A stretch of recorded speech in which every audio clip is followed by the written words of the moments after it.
Well, you all, I am a certifiable mess right now.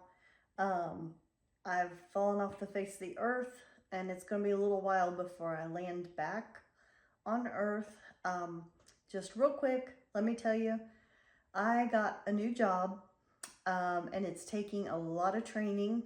I am studying like I was back in college, and we'll have to go out of town to do um, some training, and so I will not be back until sometime in December, but I wanted to put this video out there before I leave, and it is an interview that I did with, this is the man who had the goats that we brought home.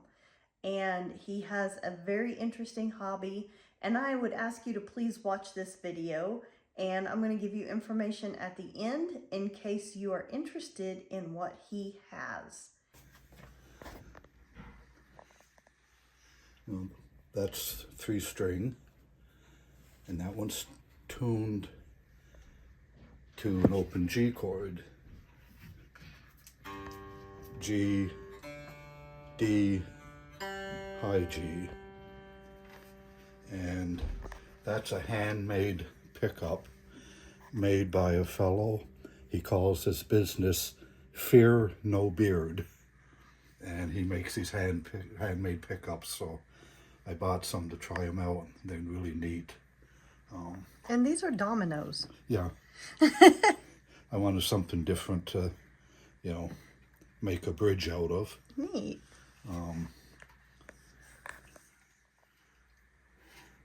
These are nice boxes, these brick house. The neck, I don't paint many of my necks, but it's a maple neck, and that has a maple fretboard. And I'll plug it in, we'll go over to the shop, and I'll come back and I'll get some more of these out. Because right now I think I got 28 of them packed in here. Wow. 2 weeks was the big Wears Valley Bluegrass Festival in the Smokies. And because of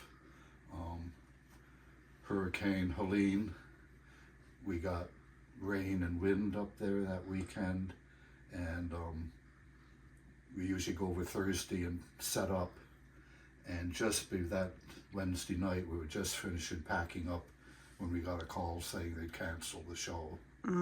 So that's my biggest show of the year. That's where I sell most of my guitars. So you say 28, and they're all different, right? everyone's different. Yeah. No two are the same. And so this coming weekend we'll be actually going to Wears Valley on Wednesday afternoon to set up our booths. And we're doing the early bird so we can be some first ones in, because I want to park our trailer on our sites, so we got the trailer near us. And then we'll go back over Friday morning, and the festival starts Friday morning.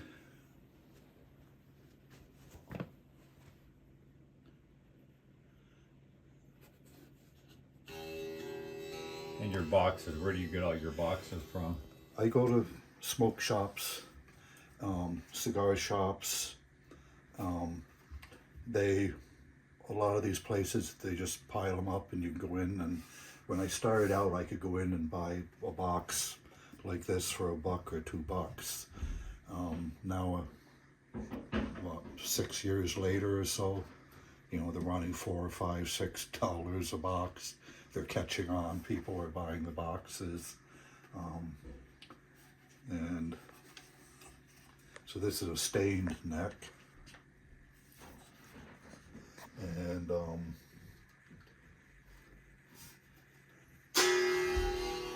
this one's tuned to an open E chord, E, E, B, E. It's kind of a lower, more mellow sound, like for blues.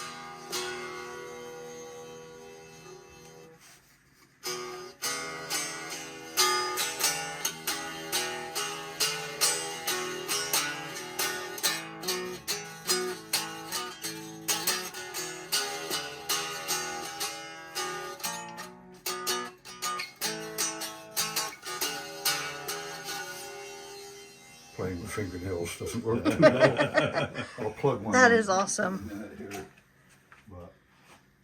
But this is kind of different with the sound hole. The homemade bridge. I recognize The that. tailpiece is a striker plate from a door. Yeah. Yep. I like these. They work really well. I buy them and drill. And these all almost, yeah, all of them I make are called a neck through. The neck goes all the way through. Oh yeah, yeah. Some of them it comes out at the end. I'll show you somewhere it comes out, and I run the strings down in there. But that's a lot stronger neck. It's not like say an acoustic guitar that you'd buy where your neck, or like these Fenders up here, and most of these guitars are bolt-on neck. The neck goes all the way through, and I make all the necks from rough cut wood. I make sure it's dry, and I plane it, cut it down to size, make all my own fretboards.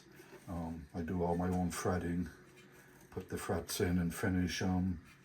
How do you get the alternating pattern? Just a different color stain on each. Yeah, I try to do different things with, marking the, 3, 5, 7, 9, 12th fret.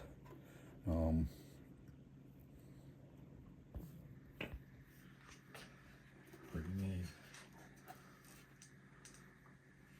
So this one again is an EBE, so it's a more mellow sound. I like this one. So I make all the necks, I do all the interior work, the wiring. Of course I buy my, decorative pieces, but I like to make as much as I can. I used to make my nut up here out of cow bone, but now I'm using, this is called a 0 fret. This is a jumbo fret. This nut here, all it does is keep the strings in position.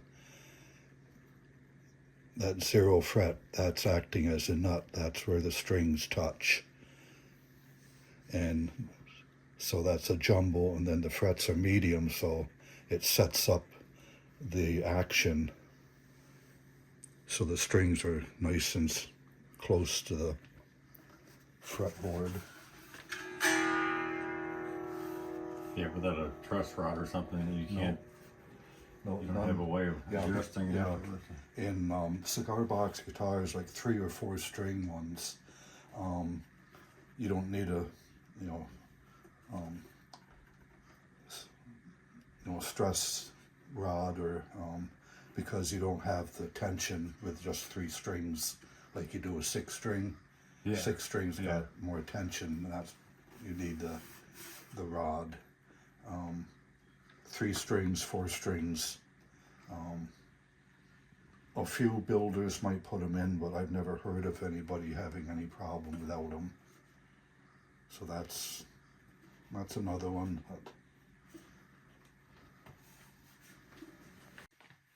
That's neat. The domino again.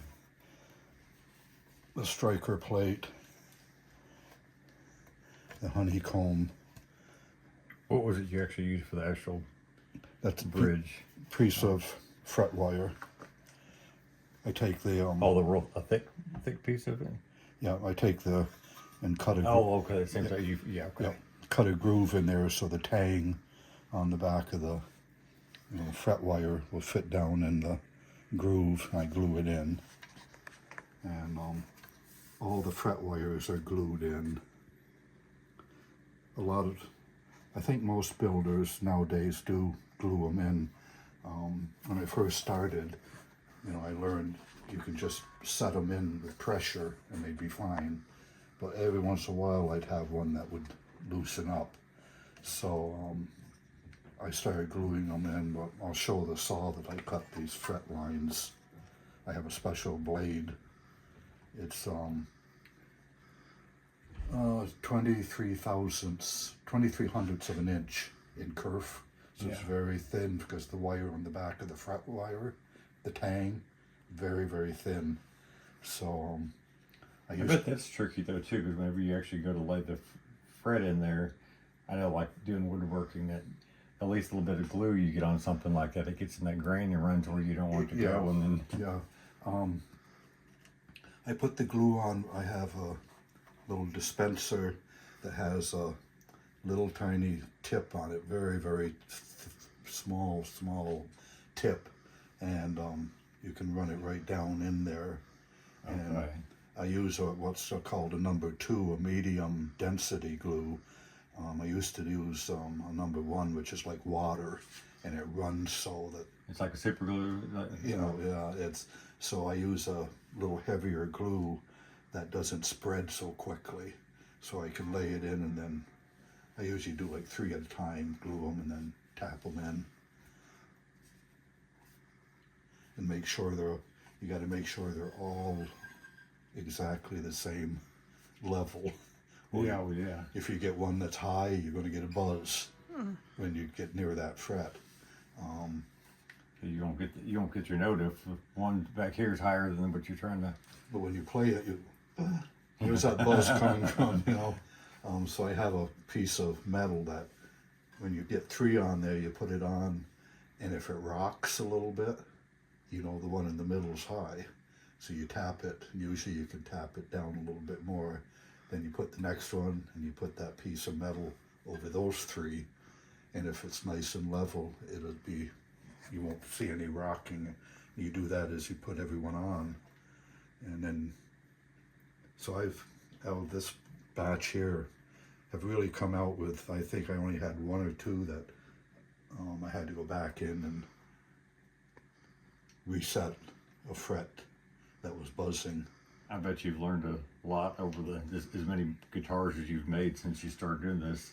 When you think back to your first guitar or 2 you made. And Yeah, I think the first one I ever made, I just scavenged some parts off it the other day. That's over in the shop. And Carol, when I first saw these like on YouTube, and I said, I've got to get a box and try making one of those. And Carol came home one day with a box and said, here you can make it. So I made my first one, and yeah, it was a little crude. The strings were about a ½ inch off the neck, way up here, and it was like, and but yeah, and just I belong to several groups on the internet, builders, and some fellow just posted the other day. He's just getting started, and he said, "Can some of you builders tell me, what to do? How can I learn quick to get these, learn how to do them?" And everybody replied back, "You'll be learning the rest of your life. Every time you build one, you learn something a little different. You try something new, something more another innovative." And I told him, I built around 200 of them, and I'm still learning little things as I build that. Oh wait, let me try this. This might work, and I find, yeah, that worked nice. That really turned out good. So I started using something different, and I told him, I said, "You're only limited by your imagination." It's like the dominoes. I like the dominoes. A lot of builders up here for the nut, they'll use a bolt and put a bolt there. And I have built some with a bolt. They might use a bolt down here. I can show you in the shop where they can put a bolt here. You got a nut on one end and the bolt head on the other, and it lifts it up. It works. I'm just not crazy about the threads or the strings going over the threads on the nut, because the threads are sharp. Oh yeah. But yeah. the strings actually lay down in the groove on the nuts, but for me, it just bothers me that there's those sharp, threads on the nuts. So I did barrel some early in when I started building, but I don't use nuts. Okay, this one, again, the neck goes all the way to the end here, and here I have a hardtail bridge, it's called. The strings go up through the neck here, come up through here, and then through the individual bridges here. I like hardtail bridges. Some people will screw them down and feed the strings through here. There's holes here, so the string could go through here and then over the bridge. To me, when you do that, it's pulling more on the hardtail bridge because it's pulling on here, with the strings coming up from here and going through this. The strings are pulling the bridge down and putting more pressure on it, so there's much less chance of the bridge ever pulling up. I have had one guitar, I think, that I noticed the bridge started to pull up when I put the strings through the bottom here, and so I like to put my strings up through. It goes right up through the neck, individual holes, and this is a double rail pickup. The fret markers here, I just put wood in there. Those are from a wood dowel. Put them in, then I drill the center, and I cut what you use for the side markers, and just put them in the center to give it a little more definition. What is the ebony kind of look at? Is it a wood piece that you run through the? Yeah, I cut them out of a piece of wood with a dowel cutter. Okay. And put them in. I think that might be Paducah, the wood that's like Paducah, That's Kentucky. where I'm from. Yeah. Yeah. That's where I grew up. Yeah. And the Hummingbird is, of course, I call the business Hummingbird Hill Cigar Box Guitars. And when I started out, I actually inlaid hummingbirds, cut them out and inlaid them. Well, that took a long time. And when you figure the amount of time it takes to build one, you're probably making $3 or $4 an hour. And when you're inlaying and get it all nice, you're just adding many more hours. But I found a place down in Gatlinburg. The fellow made all kinds of things out of lasers, cut them all, Christmas ornaments, you name it. Yeah. And so I found these hummingbirds cut out of wood, and I could buy like 25 in a package for, $5, $6, and I glue them on. Well, I was getting low, and I said, I've got to go down and see him and get some more hummingbirds. I went in, and I couldn't find any, in the store, and I asked the girl working there, and she said, oh, he doesn't make them anymore. And I said, no, he can't stop making them, I need them. And she said, well, here's his phone number and stuff, you might be able to call him, and but I never did. And so I tried. I ordered some pieces of round brass, drew it on, and started making a branding iron. Yeah. Well, the first one I made, it kind of worked, but I wasn't happy with it, so I found a company in California that makes brands, and I sent them the design and had them make me a branding iron that I plug in, and so that works good for my my hummingbird.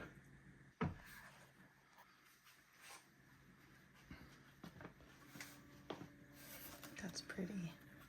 See the fret markers, what they are?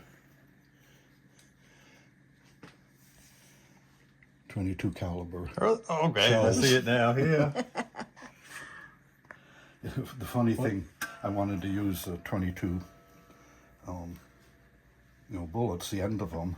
So I took some 22 shells and I took the lead out of it and dumped the powder out. You didn't saw them off before you shut them. No, I took the lead out, dumped the powder out, then I put them in a little vise I have, and I took my Dremel tool with a cutter on it, and I started cutting off, about a 1/4 inch to put there. And as I'm cutting, all of a sudden it goes bang, and I go, what was that? I said, I know I got all the powder out of it and everything, but the primer Is in the little is in the 'cause end here in the when the thing hits the Yeah, edge yeah, of it, the that's where edge it of goes. Oh, yeah, that's right. and it got hot. That's called a rim fire. And it went, Yeah, rimfire, it went off, and I go, and then after a couple times, then I realized, then from then on, every time I cut one, bang, it goes like, okay. Till I got used to it and I was ready for it. But at first I thought, what's happening?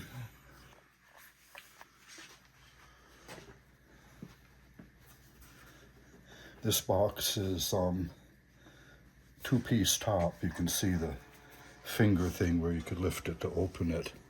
And it's a little bigger box, beautiful box, real heavy. Humbucker pickup. And again, the hardtail bridge. I had to put a spacer under it to bring it up some.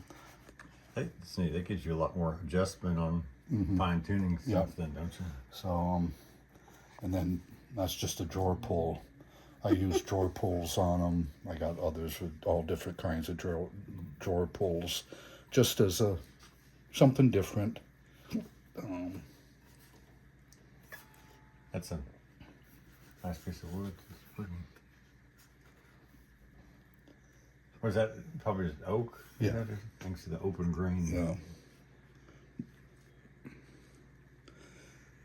And I make them, this one is a 25.5-inch scale, which is a Fender scale. Their Strats and Telecasters are a 25.5-inch scale.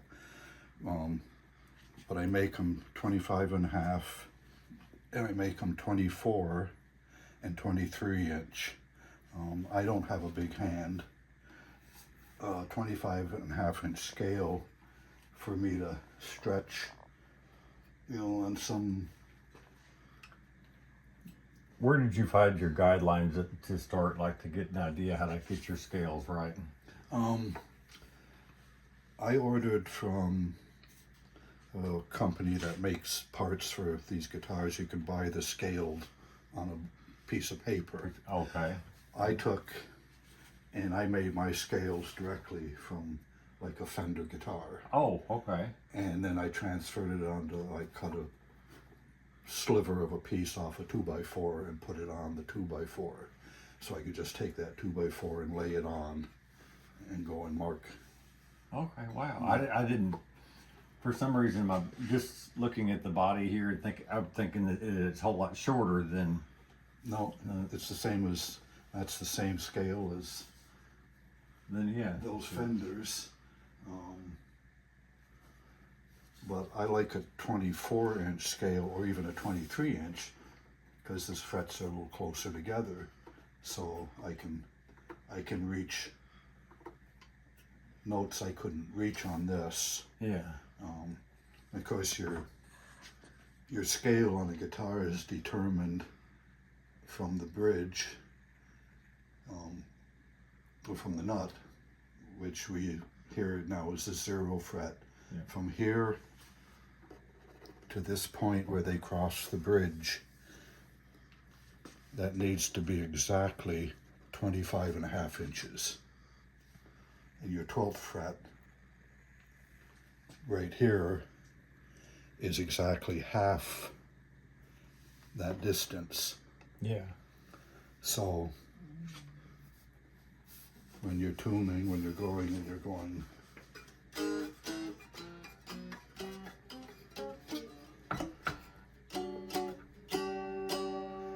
this is an open G. Now if I put the tuner on, this one's a little out of tune. I can tell it's been on the bottom of the box there. You play these and these with a tuner and they should be exactly the same tuned. Your intonation. And That's the beauty of this whole yeah, thing right that's- here is that's then where whatever you you adjust. If you put one piece down there and then it's not right, then Yeah. then it's not right. So this you can adjust the screws so you can move this ahead or back a little bit. So when you tune it, so you can get a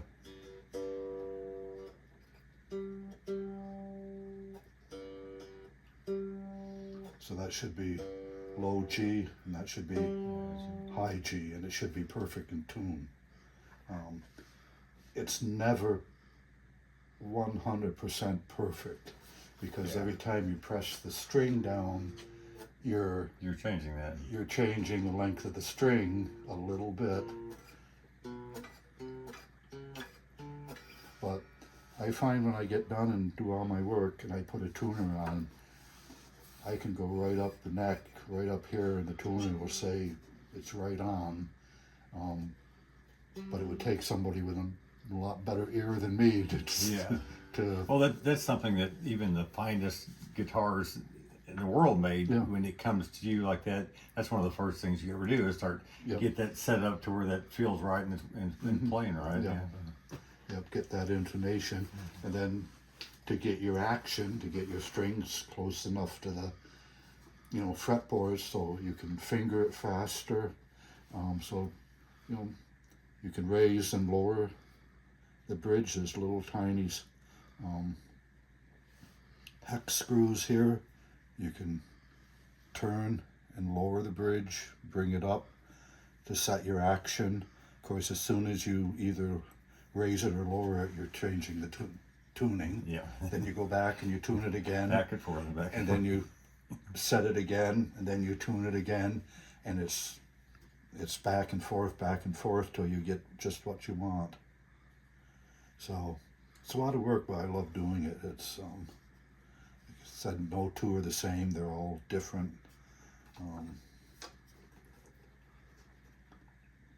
So that one's 25.5, and again, here the strings are going up through from the bottom.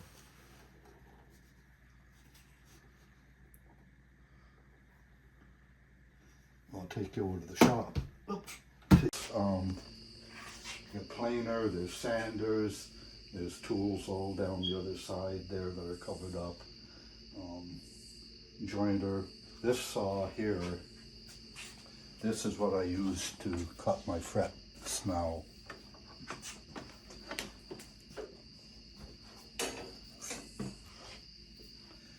This blade right here, the only thing this saw does is cut the grooves for the frets. It's set up to do that and nothing else. So I can put my piece of wood on where I want my frets cut. I stick this down on it. I glue it, I double-sided tape, I tape it down so it's completely stationary. And there's a little tiny dowel on the inside here that these slots, when it's glued down, index as to where you're. and I just move this, so I start up here. This would be my 0 fret, 0, and this little blade here, that's 0.02, 23 hundredths of an inch in thickness. And that little blade cost $180. Oh wow. So this saw is set up to do only that. Just that. It's nothing else. If I ever see anybody with a 2x4 on it, They get hit with a 2x4. yeah, yeah.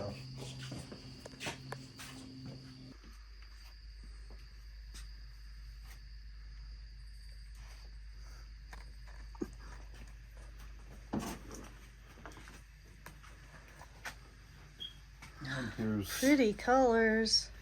these are some I've got in the works. These I can actually take apart. That's good. You can really see how it's going together. There's a neck that's ready. Inside has to be all reinforced. And this will have a hardtail bridge. That's why these wings are on here. So this will be drilled through. The strings will be going up through on this one. So that one's, you can see that goes all the way through.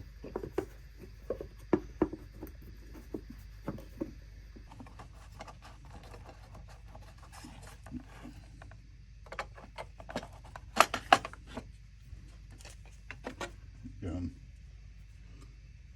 these aren't attached to the body yet. I'll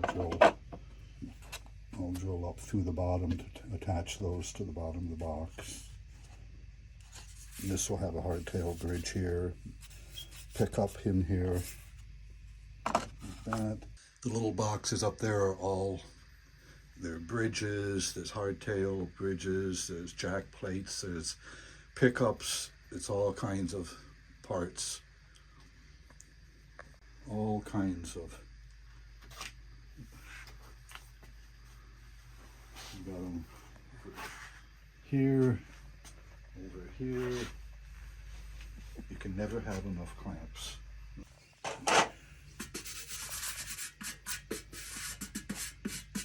A fellow up in New York, he restores Ford cars, and he's restoring a 55 Ford, and he wants a guitar made out of a hubcap. So after I get through with this next craft show, I'll start working on making a guitar hubcap. Yeah.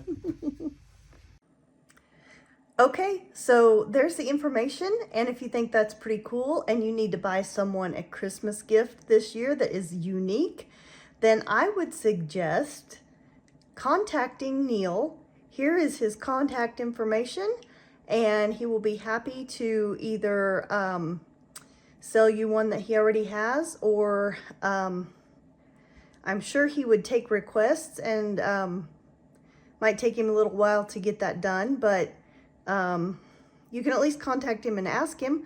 So you guys have a great time. Have a great November. Have a great Thanksgiving. I promise I will be back before Christmas. Thank you for joining me today. Thank you so much for watching. Bye-bye.